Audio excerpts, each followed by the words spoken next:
Cook and food থেকে সবাইকে স্বাগত জানাচ্ছি। যে যেখান থেকে ভিডিওটি দেখছেন সবাই ভালো আছেন, সুস্থ আছেন। আজকে আপনাদের মাংস রান্না করে দেখাবো। হাঁড়িতে সরিষার তেল দিয়ে গরম মশলা দিয়ে দিলাম, ওপর দিয়ে পেঁয়াজ কুচি দিয়ে লাল করে ভেজে নিয়েছি। আমি পরিষ্কার করে মাংস ধুয়ে রেখেছিলাম, দিয়ে দিলাম। মাংস ভালোভাবে মশলা দিয়ে কষিয়ে নেব। ওপর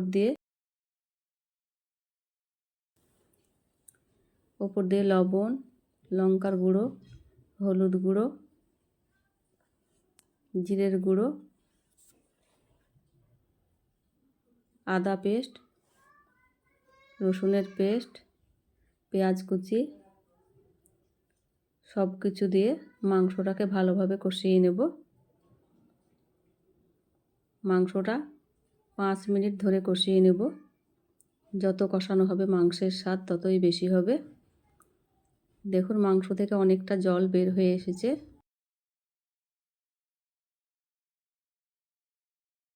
জল দিয়ে মাংসটা ভালোভাবে কষিয়ে নেব।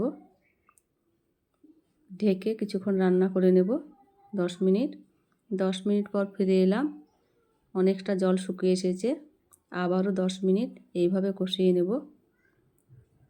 ভিডিওটি ভালো লাগলে লাইক, শেয়ার, কমেন্ট করে দেবেন। ওপর দিয়ে গরম জল দিয়ে দিলাম।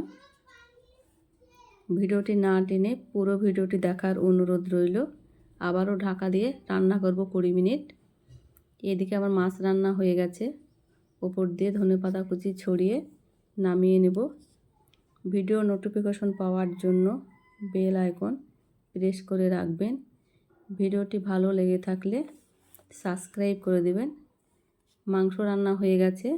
ওপর দিয়ে গরম মশলা ছড়িয়ে দিলাম, ওপর দিয়ে ধনেপাতা কুচি ছড়িয়ে দিলাম।